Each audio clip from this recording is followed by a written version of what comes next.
ಎಲ್ಲರಿಗೂ ನಮಸ್ಕಾರ. ನಾನು Chaitra. We are from Sumedha fashion institute Karkala. ಈಗ ನಮ್ಮ ಜೊತೆ ಇದ್ದಾರೆ ನಮ್ಮ favourite and very beautiful Sadhana ma'am. ಬನ್ನಿ ಈಗ ನಾವು ಅವರ ಹತ್ರ ತರಲೆ ಕ್ವಶನ್ ಗಳನ್ನು ಕೇಳಿಕೊಂಡು ಅವರ ಲೈಫ್ ನ ಎಕ್ಸ್ಪೀರಿಯನ್ಸ್ ಬಗ್ಗೆ ತಿಳ್ಕೊಳ್ಳೋಣ. ಮ್ಯಾಮ್, ಪ್ರತಿಯೊಬ್ಬರ ಜೀವನದಲ್ಲಿ ಅವರ ಫಸ್ಟ್ ಅವಾರ್ಡ್ ಅಂದ್ರೆ ತುಂಬಾ ಪ್ರೀಶಿಯಸ್ ಆಗಿರ್ತದೆ. ನಿಮ್ಮ ಫಸ್ಟ್ ಅವಾರ್ಡ್ ಬಗ್ಗೆ ಹೇಳಿ ಮ್ಯಾಮ್. ಮತ್ತೆ ಅದು ಅವಾರ್ಡ್ ಸಿಕ್ಕಿದಾಗ ನಿಮ್ಗೆ ಹೇಗೆ ಅನಿಸ್ತು? ನನ್ನ ಫಸ್ಟ್ ಅವಾರ್ಡ್ ಅಂತಂದ್ರೆ ಉದಯ ಟಿವಿಯಲ್ಲಿ ಸಿರಿ ಕಾರ್ಯಕ್ರಮ ಅಂತ ಒಂದು ಸ್ಟಾರ್ಟಿಂಗ್ ನಾನು 15 ಪ್ರೋಗ್ರಾಮ್ಸ್ಗಳನ್ನ ಕೊಟ್ಟೆ. ಆ ಪ್ರೋಗ್ರಾಮ್ಸ್ ಅಲ್ಲಿ ನನಗೆ ಫಸ್ಟ್ ಅವಾರ್ಡ್ ಸಿಕ್ಕಿದ್ದು ಸಿರಿ ಕಾರ್ಯಕ್ರಮ ಉದಯ ಟಿವಿಯಲ್ಲಿ. ನನಗೆ ಬಹಳನೇ ಖುಷಿಯಾಗಿತ್ತು. ಯಾಕಂದ್ರೆ ಆ ಒಂದು ದಿನ ತುಂಬಾ ನೆನಪಿಟ್ಕೊಳ್ಳುವಂತ ಒಂದು ದಿನ. ಮತ್ತೆ ಇನ್ನೊಂದೇನಂತಂದ್ರೆ ಅಷ್ಟು ಜನರ ಮಧ್ಯೆ ನಾನು ಅಲ್ಲೇ ಫಸ್ಟ್ ಸ್ಪೀಚ್ ಮಾಡಿದ್ದು. ತುಂಬಾ ಜನರು ಇದ್ರು. ಅವ್ರಿಗೆ ಸ್ಪೀಚ್ ಮಾಡುವವರು ಸಹ ಬನ್ನಿ ಮೇಡಮ್ ಮಾತಾಡಿ, ಉಡುಪಿಯಿಂದ ಬಂದಿರೋದು ನೀವು ಅಂತ. ನನಗೊಂದು ಖುಷಿ ಆಯ್ತು. ಒಮ್ಮೆ ನನಗೆ ಹೆದರಿಕೆ ಆಯ್ತು, ಯಾಕಂದ್ರೆ MC ಮಾಡೋ ಪಕ್ಕಕ್ಕೆ ಬಂದು ನಿಂತ್ಕೊಳ್ಳಿ, ಅದಾದ್ಮೇಲೆ ಮಾತಾಡ್ತೀನಿ ಅಂತ. ಅವ್ರು ಬಿಟ್ಟರೆ ಅಷ್ಟು ಚೆಂದ ಮಾತಾಡಿದ್ವಿ ಅಂತ ನನಗೆ ನಂಬೋಕೆ ಆಗ್ತಿರ್ಲಿಲ್ಲ. ಅಷ್ಟು ಒಂದು ಖುಷಿಯಾದ ಕ್ಷಣ ಸಿರಿ ಕಾರ್ಯಕ್ರಮ ಅಂತ ಒಂದು ಅವಾರ್ಡ್. ನನಗೆ ಜೊತೆ ಯಾವಾಗಾದ್ರೂ ಡ್ಯಾನ್ಸ್ ಮಾಡಿದ್ರೆ ನನಗೆ ಫಸ್ಟ್ ಆಫ್ ಆಲ್ ಮೆನಿಕ್ಯೂರ್ಸ್ ಅಂತಂದ್ರೆ ಬಹಳ ಇಷ್ಟ. ಅದಕ್ಕೆ ಡ್ಯಾನ್ಸ್ ಮಾಡೋದು. ಡ್ಯಾನ್ಸ್ ಅಂತಲ್ಲ, ಅದು ಚಿಕ್ಕಂದಿನಿಂದ ಇದ್ದು ಎಲ್ಲಾದ್ರೂ ಬಟ್ಟೆ ಶಾಪಿಗೆ ಹೋದಾಗ ಮೆನಿಕ್ಯೂರ್ಸ್ ನೋಡಿದ್ರೆ ಅದ್ರ ಹಿಂದೆನೇ ಕುತ್ಕೊಂಡು ಬಿಡೋದು, ಅದ್ರ ಹಿಂದೆ ಅಪ್ಪಿಕೊಳ್ಳುವಂಥದ್ದು. ಹಾಗೆ ನನಗೆ ಬಹಳ ಇಷ್ಟ. ಈಗಲೂ ನನಗೆ ಒಂದು ಮೆನಿಕ್ಯೂರ್ಸ್, ನಾನು ಸ್ಟಾರ್ಟಿಂಗ್ ಗಾರ್ಮೆಂಟ್ ಮಾಡಿದಾಗಿಂದ ಒಂದು ಮೆನಿಕ್ಯೂರ್ಸ್ ಇಷ್ಟಪಟ್ಟು ತಗೊಂಡು ಬಂದೆ. ಅದು ಇಷ್ಟ ಆಯ್ತು ಅಂತಂದ್ರೆ ಸುಮ್ಮನೆ ಅದ್ರ ಮುಂದೆ ಒಂದು ಡ್ಯಾನ್ಸ್ ಮಾಡೋದು, ರ್ಯಾಂಪ್ ವಾಕ್ ಮಾಡೋದು ಎಲ್ಲ ಖುಷಿ. ಇಷ್ಟು ಬ್ಯಾಚ್ ಅಲ್ಲಿ ರಾಮ ಪ್ರೀಮಿಯರ್ ನಮ್ಮನ್ನು ಒಪ್ಪಿದ್ದೇನೆ. ಶಾಂತಿ ಯಾವಾಗ ನೋಡಿದ್ರು ಹೊಟ್ಟೆ ನೋವಾಗುತ್ತೆ ಮೇಡಮ್. ಒಂದು ಟಾಪ್ ಅಥವಾ ಏನಾದ್ರೂ ಒಂದು ಬತ್ತು ಕೊಟ್ರೆ, ಒಂದು ಟಾಪಿಗೆ ಕೊಟ್ರೆ 15 ದಿನ ಮಾಡ್ತಾಳೆ. ಅಂದ್ರೆ ನನಗೆ ಮೇಡಮ್ ಹೊಟ್ಟೆ ಓದಿರಕ್ಕಾಗಲ್ಲವು ಏನೋ ಹೇಳ್ತಾ ಇರ್ತಾಳೆ. ಒಂಥರ ಅವಳೊಂದು ಖುಷಿಯಾದ ವಿಷಯ. ಬಟ್ ಒಂದೊಂದ್ಸಲ ಬೈತಿರ್ತೀನಿ, ಆದ್ರೂ ಆಸು ಕೇಳ್ಬಿಟ್ಬಿಡ್ತಾರೆ. ನಮ್ಮ ಹೆಡ್ಡೇಕ್ ಯಾರು? ಹೆಡ್ಡೇಕ್ ಅವಳೇ. ಕೇಳ್ಬಿಟ್ಟಿರ್ತಾಳೆ, ಆಮೇಲೆ ಬಿಟ್ಬಿಟ್ಟಿರ್ತಾರೆ. ಅದೊಂಥರ ಇದಾಗ್ತಿರ್ತದೆ. ಆಮೇಲೆ ಜಾಸ್ತಿ ಕ್ವಶನ್ ಮಾಡೋದು ನಾವು ಸುತೇಜ ಅಂತ ಹೇಳಿ, ಅವನು ಸಹ ಒಂಥರ ಕೇಳಿದ್ದೆ 100 ಸಲ ಕೇಳ್ತಾ ಇರ್ತಾನೆ. ಕ್ವಶನ್ಸ್ ಅರ್ಥ ಆಗಿ ಇನ್ನೊಂದ್ಸಲ ಕೇಳ್ತಿರ್ತಾನೆ. ಒಂಥರ ಹೆಡ್ಡೇಕ್ ಆಗಿಬಿಡ್ತಾನೆ ಅವನು. ನೀವು ಸ್ಟಾಫ್ ಅಲ್ಲಿ ರ್ಯಾಂಪ್ ಅಪ್ ಮಾಡಿದ್ದೀರಾ? ಮಿರರ್ ನೋಡ್ಕೊಂಡು ಯಾರು ಪ್ರಾಕ್ಟೀಸ್ ರ್ಯಾಂಪ್ ಅಪ್ ಮಾಡ್ತೀವಿ. ಯಾಕಂದ್ರೆ ನಾನು ಸ್ಟೂಡೆಂಟ್ಸ್ಗಳಿಗೆ ಹೇಳ್ಕೊಡ್ಬೇಕಂತಂದ್ರೆ ನನ್ನ ವಾಕ್ ಹೇಗಾಗ್ತದೆ ಅಂತಂದು ಎಷ್ಟೋ ಸಲ ನನ್ನ ಕ್ಲಾಸ್ ರೂಮಲ್ಲಿ, ನನ್ನ ಕ್ಯಾಬಿನಲ್ಲಿ ವರ್ಕ್ ಮಾಡ್ತಿರ್ಬೇಕಾದ್ರೆ ನಾನು ಏನೋ ಒಂದು ಸಾರಿ ಏನೋ ಡಿಸೈನ್ ಮಾಡಿದ್ದೀನಿ ಅಂತ ನಾನು ವಾಕ್ ಮಾಡ್ತಾರೆ, ಇದು ಮಾಡ್ತಿರ್ತೀನಿ. ಖುಷಿಯಾಗಿ ಯಾರಾದ್ರೂ ನೋಡಿದಾರ? ಕೆಲವು ಸ್ಟೂಡೆಂಟ್ಸ್ ನೋಡ್ತಾರೆ. ಹಾಗೆ ಪ್ರತಿಯೊಬ್ಬರ ಜೀವನದಲ್ಲಿ ಒಂದಲ್ಲ ಒಂದು ಸಮಸ್ಯೆಗಳು ಇದ್ದೇ ಇರ್ತದೆ. ನಿಮ್ಮ ಮೈಂಡ್ ಸೆಟ್ ಅನ್ನು ಚೇಂಜ್ ಮಾಡಿದಂತಹ ಒಂದು ಲೈಫ್ ಲೆಸನ್? ಇದು ಕಷ್ಟಕರವಾದ ಒಂದು ವಿಷಯ ಅಂತಾನೆ ಅನ್ಕೊಂತೀನಿ. ಯಾಕಂದ್ರೆ ನಾವು ಕಾರ್ಕಳಕ್ಕೆ ಬಂದಾಗ ತುಂಬಾ ಕಷ್ಟದಲ್ಲಿ ಬಂದಿದ್ವಿ. ಅಯ್ಯಪ್ಪ ನಗರ ಅಂತ ಕಾರ್ಕಳದಲ್ಲಿ ಫಸ್ಟ್ ಬಂದು ನಾವು ಅಲ್ಲೇ ಒಂದು ಮನೇಲಿದ್ವಿ. ನಮ್ಮ ಮನೆಯವ್ರಿಗೆ ಸ್ಟಾರ್ಟಿಂಗ್ ಬಂದಾಗ ಜಾಬ್ ಉಂಟು ಅಂತ ಬಂದಿದ್ದು. ಅದಾದ ನಂತರ ಗವರ್ಮೆಂಟ್ ಜಾಬ್ ಇಲ್ಲ, ಬ್ರಾಹ್ಮಣ್ಸ್ ಆದ ಕಾರಣ ಅಲ್ಲಿ ವೇಕೆನ್ಸಿ ಇರಲಿಲ್ಲ ಜನರಲ್ ಕ್ಯಾಟಗರಿ ಅಂತ ಹೇಳಿ ತುಂಬಾ ಕಷ್ಟ ಅನುಭವಿಸಿದ್ವಿ. ನಾನೊಂದು ಬ್ಲೌಸ್ಗಳನ್ನ ಅಷ್ಟೇ ಸ್ಟಿಚ್ ಮಾಡಿಕೊಡ್ತಿದ್ದೆ. ಮಗ ತುಂಬಾ ಚಿಕ್ಕವನು, ನಮ್ಮ ಸಣ್ಣವರು. ಸೊ ನನಗೆ ಏನಾದ್ರೂ ಮಾಡಬೇಕು. ಯಾಕಂದ್ರೆ ಆಗ ತಾನೇ ನಾನು ಡಿಪ್ಲೊಮಾಕ್ಕೆ ಜಸ್ಟ್ ಜಾಯಿನ್ ಆಗಿದ್ದಷ್ಟೇ. ಏನ್ ಮಾಡೋದು, ಜಾಬ್ ಮಾಡದೇ ಇದ್ರೆ ಕಷ್ಟ ಅಂತ ಹೇಳಿ ತುಂಬಾ ಕಷ್ಟ ಅನುಭವಿಸಿದ್ವಿ. ಅದಾದ ನಂತರ ನಾನು ಇದೇ ಕ್ರಾಫ್ಟ್ಸ್ ಎಲ್ಲ ಮಾಡ್ತಾ ಇದ್ದೆ.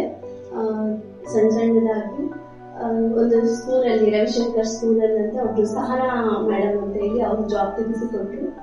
ಅದಕ್ಕಿಂತ ಮುಂಚೆ ಒಂದು ದೊಡ್ಡ ಸನ್ನಿವೇಶ ಅಂದ್ರೆ ಜೋಡ್ ರಸ್ತೆಯಲ್ಲಿರುವಂತಹ ಒಂದು ದೇವಸ್ಥಾನ, ದುರ್ಗಾ ಪರಮೇಶ್ವರಿ ದೇವಸ್ಥಾನ ಅಂತ ಹೇಳಿ ಅಲ್ಲಿ ಹೋಗಿದ್ದೆ. ನಿಜವಾಗ್ಲೂ ಈ ವಿಷಯ ಹೇಳ್ಬೇಕೋ ಬೇಡ ಗೊತ್ತಾಗ್ತಿಲ್ಲ. ನಾವು ಹೋಗುವಾಗ ತುಂಬಾ ಕಷ್ಟದಲ್ಲಿ ಹೋಗಿದ್ವಿ ಆ ದೇವಸ್ಥಾನಕ್ಕೆ. ಖಾಲಿ ₹1 ಕೈಯಲ್ಲಿ ಇಟ್ಕೊಂಡು ಹೋಗಿರೋದು. ಆಗ ನಾವು ಈ ಊರಿಗೆ ಹೊಸದಾಗಿ ಬಂದಾಗ ನಮ್ಮ ಅಕೌಂಟ್ ನಂಬರ್ ಆಗಿರ್ಬೋದು, ಒಂದು ಬ್ಯಾಂಕ್ ಡೀಟೇಲ್ಸ್ ಆಗಿರ್ಬೋದು ಏನು ಇರ್ಲಿಲ್ಲ. ಸೊ ನನ್ನ ತಂದೆ ತಾಯಿ ಹಾಕ್ತಾರೆ ಅಂತಂದ್ರೆ ಬೇರೆ ಒಂದಿಬ್ರು ಕೇಳಿದ್ವಿ ಅಕೌಂಟ್ ನಂಬರ್ ಕೊಡಿ ಅಂತ. ಯಾಕಂದ್ರೆ ತುಂಬಾ ದೂರದವರು, ಇವ್ರನ್ನ ಹೇಗೆ ನಂಬೋದು ಅಂತ ಹೇಳಿ ಒಂದಿರುತ್ತೆ, ಯಾರಿಗಾದ್ರೂ ಅಷ್ಟೇ ಅಲ್ವಾ. ಈಗ ನಾವು ಯಾರೋ ಬಂದು ಅಕೌಂಟ್ ನಂಬರ್ ಕೇಳಿದ್ರೆ ಕೊಡ್ತೀವ ಇಲ್ಲ. ಆಗ ಸಹ ಕೊಡ್ಲಿಲ್ಲ. ನನ್ನ ತಂದೆ ತಾಯಿ ಹಾಕೋದಕ್ಕೆ ರೆಡಿ ಇದ್ರು, ಬಟ್ ನಮ್ಮ ಕೈಯಲ್ಲಿ ಅವತ್ತಿನ ದಿನ ₹1 ಅಮೌಂಟ್ ಇಲ್ಲ. ₹1 ಕೈಯಲ್ಲಿ ಹಿಡ್ಕೊಂಡು ಚಿಕ್ಕ ಮಗು, ನಮ್ಮ ಸುತೇಜ ಎರಡನೇದವರ, ಅವನು ಒಂದು ಚಾಕ್ಲೇಟ್ ಕೊಡಿಸ್ತಾ ಇದ್ರೆ ನಡ್ಕೊಂಡು ಬರೋದಿಲ್ಲ. ಅಷ್ಟು ಗೋಳಾಡಿಸ್ಕೊಂಡು ಇದ್ದ ₹1 ಸಹ ನಾವು ಚಾಕ್ಲೇಟ್ ಕೊಡಿಸಿದ್ವಿ.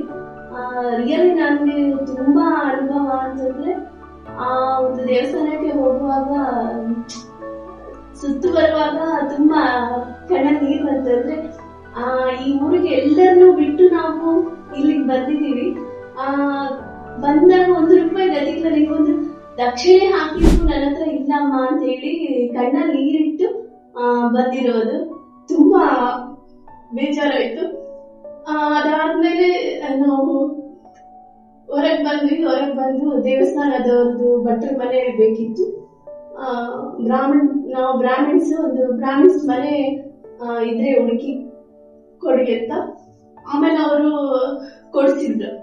ಒಂದು ಪಾಪ ಇಲ್ಲೇ ತೈಲಾರ್ ರೋಡು ಲಕ್ಷ್ಮೀ ಪ್ರಸಾದ್ ಅಂತ ಹೇಳಿ ಆ ಮನೆಯಲ್ಲಿ ಬಾಡಿಗೆ ಕೊಡ್ಸಿದ್ಮೇಲೆ ನಾವಲ್ಲೇ ಹೋಗ್ತಾ ಒಂದು ಸಣ್ಣ ಟ್ಯೂಷನ್ ಕ್ಲಾಸಸ್ ಎಲ್ಲ ಮಾಡಿದೆ. ಟ್ಯೂಷನ್ ಕ್ಲಾಸ್ ಒಟ್ಟಿಗೆ ಬ್ಲೌಸ್ ಡಿಸೈನ್ಸ್ಗಳು, ಬ್ಲೌಸ್ ವರ್ಕ್ಗಳು.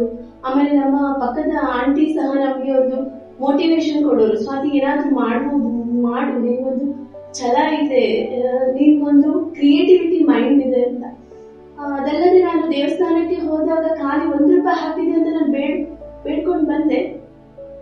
ತಕ್ಷಣನೇ ನಾನಲ್ಲಿ ಭಟ್ರ ಹತ್ರ ಕೇಳಿದೆ, ಇಲ್ಲಿ ಭಟ್ರ ಮನೆ ಎಲ್ಲಿ ಅಂತ. ಅವ್ರು ನನಗೆ ತೋರಿಸಿದ್ರು, ಭಟ್ರ ಮನೆ ಹೀಗೆ ಹೋಗಿ ಅಂತಂದು. ಭಟ್ರ ಮನೆನೇ ಭಟ್ರೆ ಅವ್ರ ಮನೆಯಲ್ಲಿ ತೋರಿಸ್ಲಿಕ್ಕೆ ಇಲ್ಲಿದೆ ಹೋಗಿ ಅಂತ. ಮತ್ತೆ ಚಿತ್ರ ಅಂತ ಹೇಳಿ ನಾವು ಬಹಳ ಹಚ್ಕೊಳ್ಳೋರು ಅವ್ರು. ನಿಜವಾಗ್ಲು ಅವ್ರು ನಮ್ಮಲ್ಲೆಲ್ಲ ಒಂದು ಕ್ರಮ ಬಾಗಿನ ಕೊಟ್ಟು ಕಳಿಸ್ಬೇಕು ಮಕ್ಕಳಿಗೆ ಅಂತ ಹೇಳಿ. ನಾವು 5 ಜನ ಹೋಗಿದ್ವಿ, ನನ್ನ 3 ಮಕ್ಕಳು, ನಾನು, ಗಂಡ ಎಲ್ಲ. ನಮ್ಗೆ ₹1 ಇಲ್ಲ, ನಾಳೆ ಹಾಲು ತಗೊಳ್ಳಿಕ್ಕೆ ₹1 ಇಲ್ಲ ಅಂತಂದಾಗ ಅವ್ರ ಹತ್ರ ನಾವು ಹೇಗೆ ಹೇಳುದು? ಅವರು ಕಾಮನ್ ಆಗಿ ಎಲ್ಲಿಂದ ಬಂದವರು, ಹೇಗೆ ಏನು ಅಂತ ಕೇಳಿದ್ರು. ಖುಷಿ ಪಟ್ರು, ಮಕ್ಕಳನ್ನ ಎತ್ಕೊಂಡ್ಮೇಲೆ ಎಲ್ಲರೂ ಬರುವಾಗ ಒಂದು ಹಲಸಿನ ಹಣ್ಣು, ಅದ್ರ ನಂತರ ಒಂದು ₹55 ಎಲ್ಲರಿಗೂ ದಕ್ಷಿಣೆ ಕೊಟ್ರು. ಆ ₹250 ಕೊಟ್ಟಂತ ದೇವಿ ದೇವಸ್ಥಾನಕ್ಕೆ ಹೋಗಿ ದೇವ್ರ ಹತ್ರ ಬೇಡ್ಕೊಂಡು ₹250 ಕೊಟ್ಟಂತ ಹಣ ಇವತ್ತು ನಾನು 2.5 ಲಕ್ಷ ಬಂದ್ರೂ ಸಹ ಆ ಸಮ ಆಗುದಿಲ್ಲ. ಆದ್ರೆ ನಾನು ಯಾವತ್ತೂ ಆ ಒಂದು ದೇವಸ್ಥಾನಕ್ಕೆ ಆ ಭಟ್ರು ಮನೆಗೆ ತುಂಬಾ ಚಿರಂಗುಡಿ ಆಗಿದ್ದಾರೆ. ಅವ್ರು ಗೊತ್ತಿಲ್ಲದೆ ಒಂದು ಬಾಗಿನ, ಈಗಲೂ ಅವರಲ್ಲಿ ಕ್ರಮ ಉಂಟು ಬಾಗಿನ ಕೊಟ್ಟು ಕಳಿಸುವಂತದ್ದು. ಬಟ್ ನನಗೆ ಅವತ್ತಿನ ಒಂದು ₹250, ನನಗೆ 2.5 ಲಕ್ಷ ಸಮ ಆಯ್ತು. ಅದೇ ₹250 ಒಂದು ವಾರ ನಾನು ನನ್ನ ತಾಯಿ ಬರುವವರೆಗೂ ₹250 ನಾವು ಹಾಲು, ಒಂದು ಏನೋ ಚಿಕ್ಕ ಮಕ್ಕಳು ಹಾಲು, ಮೊಸರು, ಏನೋ ಸಣ್ಣ ಪುಟ್ಟ ತರಕಾರಿ ತಗೊಳ್ಬೇಕಾದ್ರೆ ಅಷ್ಟಲ್ಲೇ ಮುಂದೆ ಬಂದಿದ್ದೀವಿ. ಆ ಒಂದು ಕ್ಷಣ ತುಂಬಾ ಮರೀಲಿಕ್ಕಾಗಲ್ಲ. ಯಾಕೆ ನನಗೆ ಮುಂದೆ ನಾನು ದುಡಿಬೇಕು ಅನ್ನೋ ಛಲ ಬಂದಿದ್ದು ಅಲ್ಲಿಂದ ನನಗೆ ಸ್ಟಾರ್ಟಿಂಗ್ ಆಗಿದ್ದು ಛಲ ಬಂದಿದ್ದು. ಮ್ಯಾಮ್, ನೀವು ನಿಟ್ಟಿ ಮಣಿಪಾಲದಲ್ಲಿ ಸಹ ವರ್ಕ್ ಮಾಡಿದ್ದೀರಿ, ಶಿರಡಿ ಸಾಯಿ ಕಾಲೇಜಲ್ಲಿ ಸಹ ಪ್ರಿನ್ಸಿಪಲ್ ಆಗಿ ವರ್ಕ್ ಮಾಡಿದ್ದೀರಿ. ಇದೆಲ್ಲ ಬಿಟ್ಟು ನಿಮಗೆ ಸುಮೇಧ ಫ್ಯಾಷನ್ ಇನ್ಸ್ಟಿಟ್ಯೂಟ್ ಓಪನ್ ಮಾಡ್ಬೇಕಂತ ಯಾಕೆ ಅನಿಸ್ತು ಮ್ಯಾಮ್? ನಿಟ್ಟೆ ಮತ್ತೆ ಮಣಿಪಾಲ್ ಕಾಲೇಜಿನಲ್ಲಿ ಓನ್ಲಿ ಡಿಪ್ಲೊಮಾ ಮತ್ತೆ BSc ಫ್ಯಾಷನ್ ಡಿಸೈನಿಂಗ್ ಸ್ಟೂಡೆಂಟ್ಸ್ಗಳಿಗೆ ಮಾತ್ರ ಅಂತ ಇತ್ತು.